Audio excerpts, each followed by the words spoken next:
तो भाग नंबर 4 तक हमने पढ़ लिया था। अनुच्छेद 51 का जो कि मूल कर्तव्यों के बारे में बात कर रहा था वो सारी चीजें हमने पढ़ी। 11 मूल कर्तव्य थे। भाग नंबर 4 के अंदर राज्य के नीति निर्देशक तत्व जो कि अनुच्छेद 36 से लगा करके अनुच्छेद 51 तक आते थे। आज हम बात करेंगे भारतीय संविधान के भाग नंबर 5 की।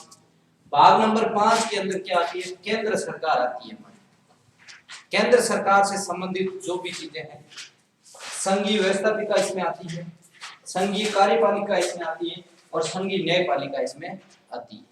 इसके अनुच्छेद शुरू होते हैं भाग नंबर 5 में, वो अनुच्छेद शुरू होते हैं 52 से लगा करके 151। 52 से 151 तक जो भाग नंबर 5 है ये आता है। तो सबसे पहले अपन बात करेंगे कि केंद्र सरकार में सबसे पहले 52 में क्या आता है, 53 में, 54 में, फिर उस तरीके से हम चलेंगे। तो सबसे पहले हम बात करते हैं 52 के अंदर क्या आता है। तो देखिए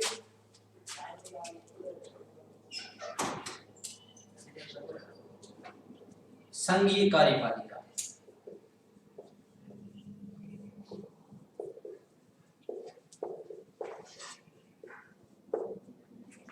जो कि अनुच्छेद 52 से लगा करके अनुच्छेद 78 तक आती है।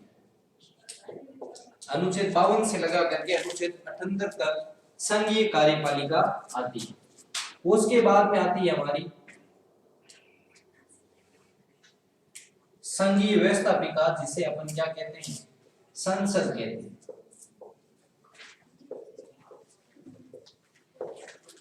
जिसे क्या कहा जाता है? संसद। ये हमारे अनुच्छेद 79 से लगा करके अनुच्छेद 122 तक आती है। संसद 79 से शुरू होगी और 122 पर जाकर खत्म हो जाएगी। उसके बाद में अपन और बात करें अगर केंद्र सरकार की, तो इसके अंदर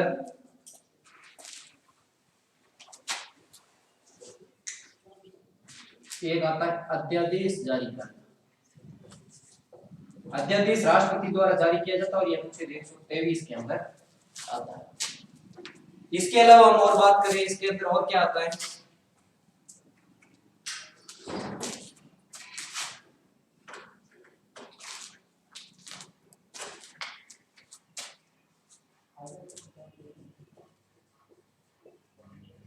संघीय न्यायपालिका, सुप्रीम कोर्ट, जिसे अपन क्या कहते हैं? सुप्रीम कोर्ट कहते हैं। संघीय न्यायपालिका, संघीय न्यायपालिका भी इसी के अंदर आती है।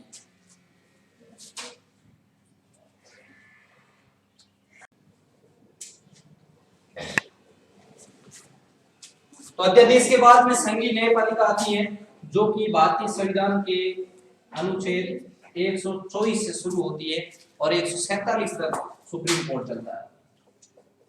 इसकी बात करेंगे आगे, सर्वोच्च न्यायालय, उच्च न्यायालय दोनों की बात करेंगे। इसके अलावा इसके अंदर और एक चीज आती है जिसे अपन कहते हैं नियंत्रक एवं महालेखा परीक्षक या CAG।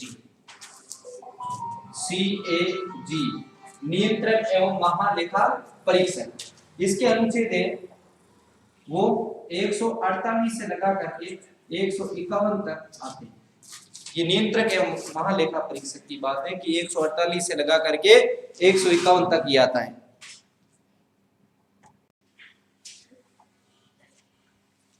तो ये हो गया CAG यानी नियंत्रक एवं महालेखा परीक्षक, जो कि अनुच्छेद 148 से लगा करके 151 तक आती है।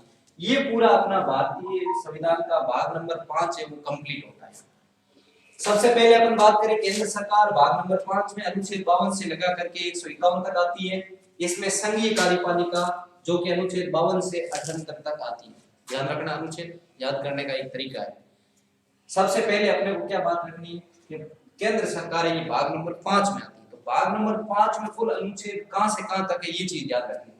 52 से 151, 52 से शुरू होंगे और 151 पर खत्म होंगे। 100 अनुच्छेद है टोटल, 100 अनुच्छेद है वो भाग नंबर 5 में आते हैं।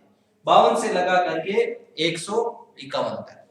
उसके बाद में इसको हम अलग अलग डिवाइड करते हैं, अलग अलग भागों में बांटते हैं। तो संघीय कार्यपालिका ये अनुच्छेद 52 से लगा करके 78 तक। संघ की कार्यपालिका होती है, संघ की व्यवस्थापिका होती है और संघ की न्यायपालिका होती है। क्योंकि भारत में सारा सिस्टम क्या है, दोहरा है। जिस प्रकार संघ की कार्यपालिका उसी प्रकार राज्यों में भी राज्य की कार्यपालिका होती है। जिस प्रकार संघ की व्यवस्थापिका यानी संसद होती है उसी प्रकार राज्यों के अंदर भी क्या होती है, विधानमंडल होती है। जिस प्रकार संघ की न्यायपालिका यानी सुप्रीम कोर्ट होता है उसी प्रकार भारतीय संविधान में हाई कोर्ट भी होता है, यानी राज्यों के अंदर हाई कोर्ट का दर्जा दिया गया। अनुच्छेद 214 के तहत हाई कोर्ट आते हैं, ध्यान रखना। इसके अलावा अध्यादेश है, राष्ट्रपति जारी करता है तो केंद्र में जारी करता है अनुच्छेद 123 के तहत। तो राज्यों में भी अध्यादेश जारी करने की शक्ति किसको दी गई है, राज्यपाल को दी गई है अनुच्छेद 213 के तहत। इसको उल्टा करना है, 1 2 3 को 2 पहले लेना है और 1 3 फिर। सीएजी नियंत्रक एवं महालेखा परीक्षक 148 से लगा करके 151 तक आता है। तो इस तरीके से ये पूरा भाग कंप्लीट हुआ। अब सबसे पहले हम पढ़ेंगे 52 से शुरू करेंगे कि 52 में सबसे पहले क्या आता है। तो 52 में सर्वप्रथम राष्ट्रपति आता है। राष्ट्रपति का पद है भारतीय संविधान के अनुच्छेद 52 में आता है। तो इस चीज को आप उतारना चाहोगे 1 मिनट के अंदर, आपको जल्दी से।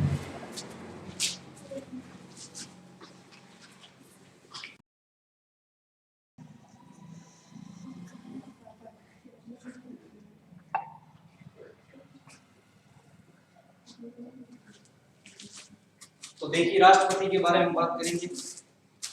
राष्ट्रपति के अनुच्छेद 52 से शुरू होते हैं और 52 में राष्ट्रपति का पद आता है। तो सबसे पहले अनुच्छेद 52, अनुच्छेद 52 क्या बात कह रहा है। अनुच्छेद 52 में ये बात लिखी गई है कि भारत के लिए एक राष्ट्रपति होगा। भारत के लिए क्या होगा, एक राष्ट्रपति होगा। राष्ट्रपति का पद है वो अनुच्छेद 52 में आता है, राष्ट्रपति का पद। अब यहां से एक प्रश्न बनेगा बहुत अच्छा कि भारतीय संविधान में राष्ट्रपति का पद कौन से अनुच्छेद प्रावधान में किया गया या कौन सा अनुच्छेद है जिसमें राष्ट्रपति का पद निर्धारित किया गया है। तो अनुच्छेद नंबर 52 में राष्ट्रपति का पद निर्धारित किया गया है। अब राष्ट्रपति पढ़े तो साथ में राज्यपाल को लेकर चले, थोड़े बहुत उनके अनुच्छेद अपन उनकी चर्चा करें। तो 52 में राष्ट्रपति का पद है और 153 में राज्यपाल। ध्यान रखना 52 में राष्ट्रपति का और 153 में राज्यपाल का। 52 प्लस 1 बराबर कितने हो गए, 53 और 100 हो गए 153। 52 में राष्ट्रपति आएगा और 153 में राज्यपाल आएगा।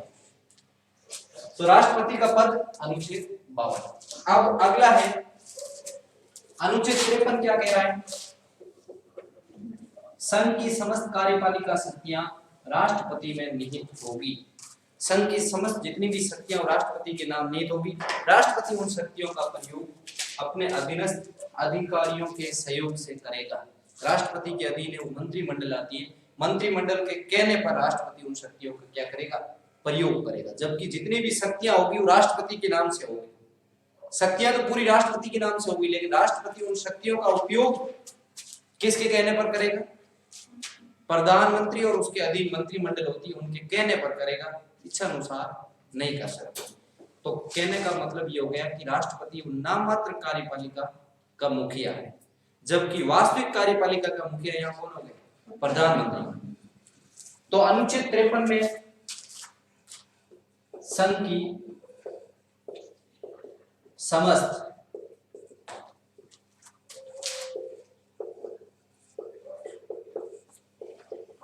कार्यपालिका शक्तियां राष्ट्रपति में नहीं होगी।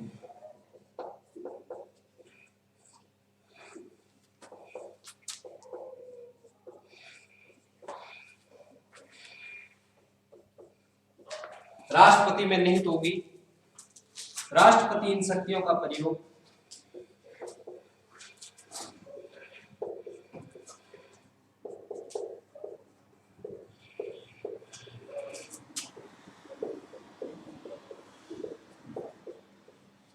राष्ट्रपति इन शक्तियों का प्रयोग अपने अधीनस्थ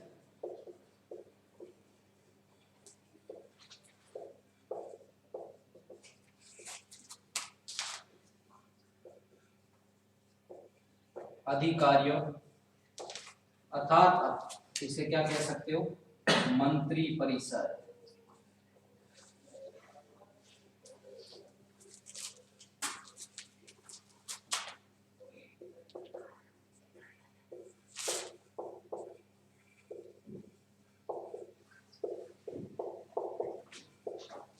राष्ट्रपति को कार्यपालिका की सारी शक्तियां तो दे दी, लेकिन राष्ट्रपति को उन शक्तियों का प्रयोग करने का अधिकार नहीं दिया। ये प्रयोग राष्ट्रपति किसके अधीन कर सकता है? मंत्री परिषद के कहने पर राष्ट्रपति क्या करता है? इन शक्तियों का प्रयोग करता है। अब एक बात को समझिए, यहाँ एक बहुत अच्छा क्वेश्चन बनता है, कई बार एग्जाम में क्वेश्चन पूछा जा चुका है कि राष्ट्र मंत्री परिषद द्वारा दी गई सलाह को राष्ट्रपति मानने के लिए बाध्य है या नहीं। मंत्री परिषद ने कह दिया कि भी ऐसे करना है, तो राष्ट्रपति को ये मानना क्या जरूरी होता है या नहीं? ये क्वेश्चन मैं आपसे पूछ रहा हूं, उत्तर बताइए। नहीं है बाध्य, क्यों बताइए? बाध्य नहीं है, क्यों? कोई कारण बता सकते हो? देखिए, अनुच्छेद 53 में मूल रूप से जब अनुच्छेद 53 था, उसकी भाषा क्या थी? ये समस्त शक्तियां राष्ट्रपति के नाम से होगी, राष्ट्रपति इन शक्तियों का प्रयोग मंत्री परिषद के कहने पर करेगा। अब जो मंत्री परिषद कहेगी उसका राष्ट्रपति को मानना जरूरी था, बाध्यकारी किया हुआ था। लेकिन 24 कॉन्स्टिट्यूशन अमेंडमेंट 1971 के तहत क्या कर दिया? इसमें ये कर दिया कि मंत्री परिषद द्वारा कोई भी सलाह राष्ट्रपति को दी जाती है तो राष्ट्रपति उस सलाह को एक बार पुनर्विचार हेतु वापस भेज सकता है। कोई भी मंत्री परिषद ने सलाह दे दी राष्ट्रपति को, तो राष्ट्रपति उस सलाह को एक बार वापस भेज सकता है पुनर्विचार हेतु। किसको? मंत्री परिषद को, कि इसके ऊपर आप दोबारा विचार कीजिए। लेकिन दूसरी बार मंत्री परिषद अगर उसी सलाह को ज्यों का त्यों कोई बिना किसी परिवर्तन के अगर राष्ट्रपति के पास भेज दे तो राष्ट्रपति को मानना अनिवार्य होगा। ये क्वेश्चन एग्जाम में पूछा जाता है। सीधे क्वेश्चन नहीं पूछे जाएंगे, इस प्रकार के क्वेश्चन पूछे जाएंगे कि राष्ट्रपति क्या मंत्री परिषद की सलाह को मानने के लिए बाध्य है? ऑप्शन ए, राष्ट्रपति को मंत्री परिषद की सलाह मानना जरूरी होता है। राष्ट्रपति मंत्री परिषद की सलाह को एक बार पुनर्विचार हेतु लौटा सकता है। राष्ट्रपति मंत्री परिषद को सलाह माने या नहीं माने ये उसके ऊपर निर्भर करता है। और राष्ट्रपति मंत्री परिषद को सलाह नहीं मान सकता है। ये चार ऑप्शन आ गए, आप क्या ऑप्शन देके आओ? राष्ट्रपति एक बार उसको पुनर्विचार हेतु वापस भेज सकता है। बाध्य नहीं है राष्ट्रपति कि जो मंत्री परिषद ने सलाह दी थी वो माननी जरूरी हो। एक बार राष्ट्रपति उसको वापस भेज सकता है, लेकिन दूसरी बार अगर वापस आ जाए तो ऐसी स्थिति में राष्ट्रपति को उसके ऊपर हस्ताक्षर करने बहुत ही अनिवार्य होंगे।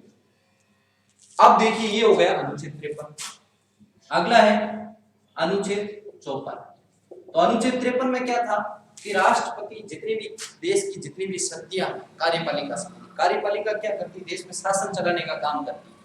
तो देश की जितनी भी शक्तियां वो राष्ट्रपति के नाम से हैं, लेकिन राष्ट्रपति इन शक्तियों का प्रयोग स्वयं नहीं करके अपने अधीनस्थ अधिकारी अर्थात मंत्री परिषद और प्रधानमंत्री के कहने पर करेगा। सीधे नहीं कर सकता है। मंत्री परिषद और प्रधानमंत्री जैसा इनको कहेंगे वैसे ये करेंगे।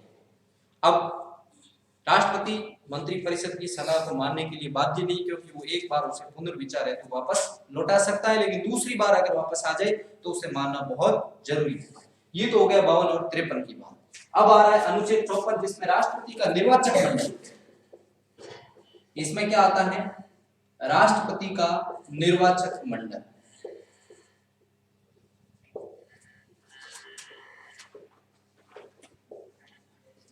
ये क्वेश्चन बहुत अच्छा है, यहाँ से कई क्वेश्चन बनेंगे, अभी आगे चर्चा करेंगे।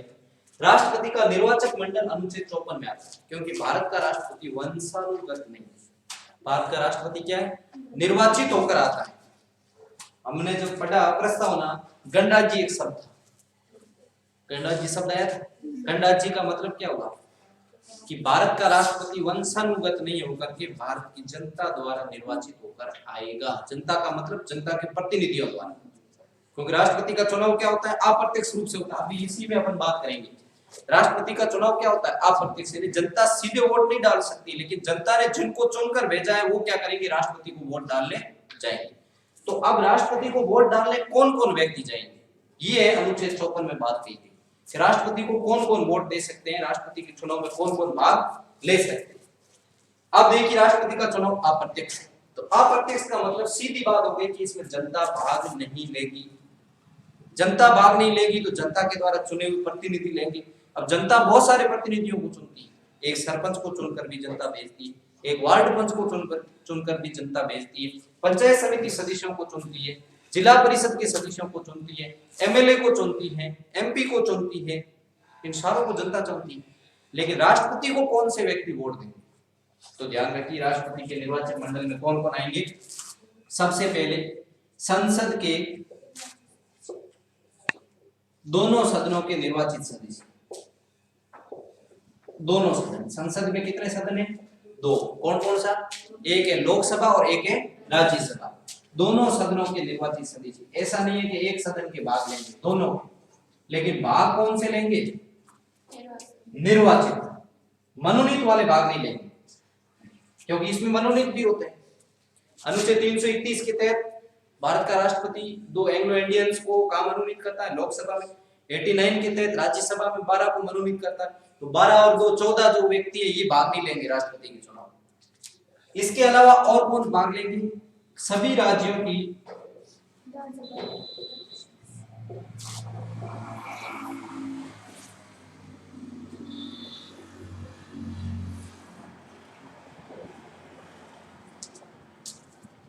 विधानसभाओं के निर्वाचित सदस्य।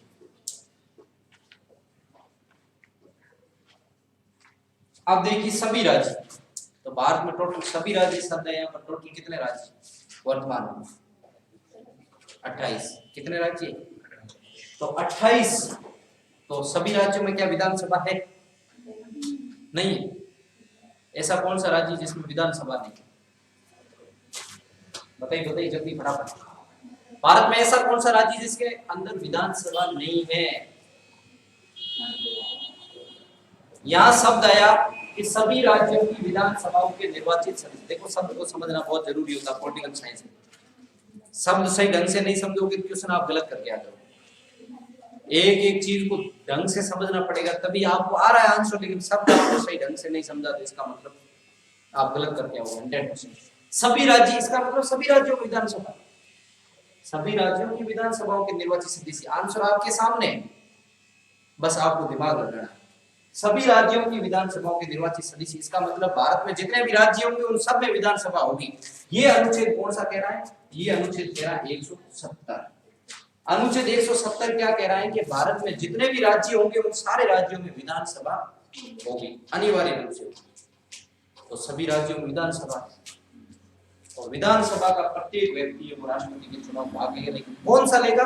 निर्वाचित, मनोनीत नहीं ले सकता, क्योंकि एक व्यक्ति को राज्यपाल द्वारा अगर आंगन भारतीयों का प्रतिनिधित्व नहीं होता है तो एक व्यक्ति को विधानसभा में मनोनीत किया जा सकता है।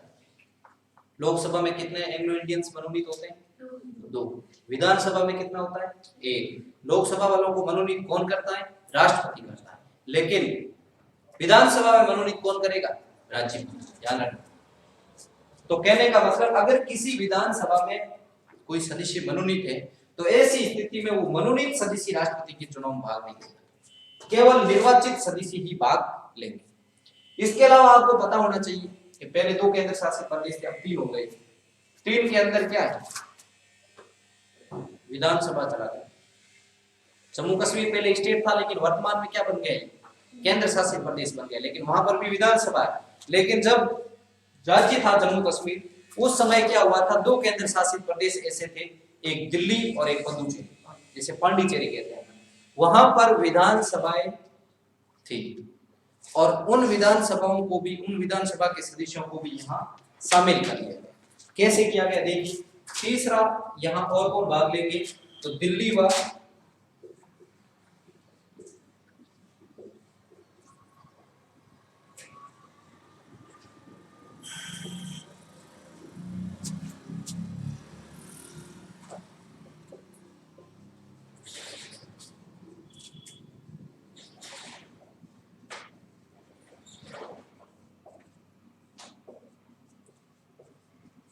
दिल्ली व पुडुचेरी विधानसभा के निर्वाचित सदस्य। अब इनको कब शामिल किया गया? ये किया गया 70वें संविधान संशोधन 1992, 70वें संविधान संशोधन 1992 के द्वारा इनको भी राष्ट्रपति के चुनाव में शामिल कर लिया गया। कि 2 केंद्र शासित प्रदेश हैं, दिल्ली व पुडुचेरी, इनकी विधानसभा के जो सदस्य हैं वो भी इसके अंदर भाग लेंगे। जैसे 70 सीटें दिल्ली की हैं, 30 सीटें पांडिचेरी की है, 70 + 30 बराबर कितने हो गए? 100। 100 और व्यक्तियों को राष्ट्रपति के चुनाव में शामिल कर लिया। तो इस तरीके से भारत के राष्ट्रपति में ये सारे क्या हो गए, निर्वाचक मंडल बन गए। जैसे उदाहरण के लिए मैं आपके सामने बात करता हूँ कि संसद के दोनों सदनों के निर्वाचित सदस्य, वैसे तो संसद के दोनों सदनों के अंदर कुल सदस्य कितने, 552 और 250, कितने हो गए, 798 सदस्य होते हैं टोटल। कितने होते हैं, 798। लेकिन इसमें से आप कितने कम करने हैं, 14 कम करने हैं, क्योंकि 14 क्या होते हैं, मनोनीत होते हैं। 12 राज्यसभा में होते हैं और 2 लोकसभा में होते हैं। 14 अपन कम कर देंगे तो टोटल कितने हो गए, 776 हो गए। 776 जो एमपी है वो राष्ट्रपति को वोट डालने जाते हैं।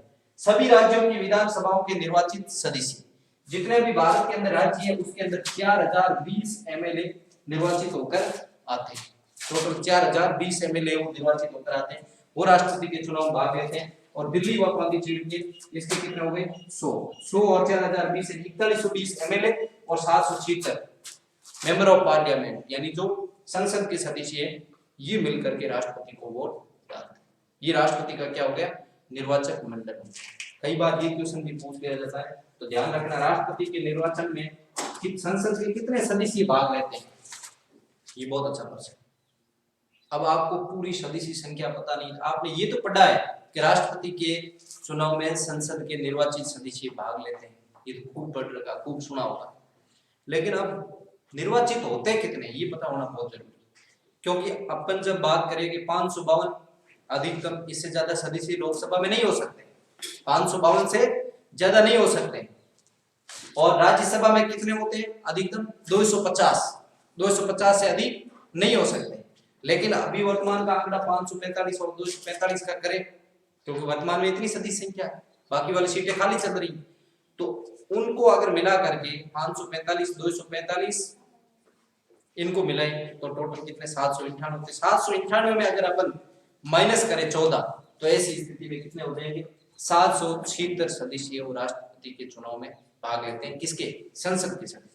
राज्यों से कितने एमएलए, 4020 और केंद्र शासित प्रदेश, इनको बाद में शामिल किया गया और संवैधानिक संशोधन 17वें संवैधानिक संशोधन, तो 100 ये हो गए।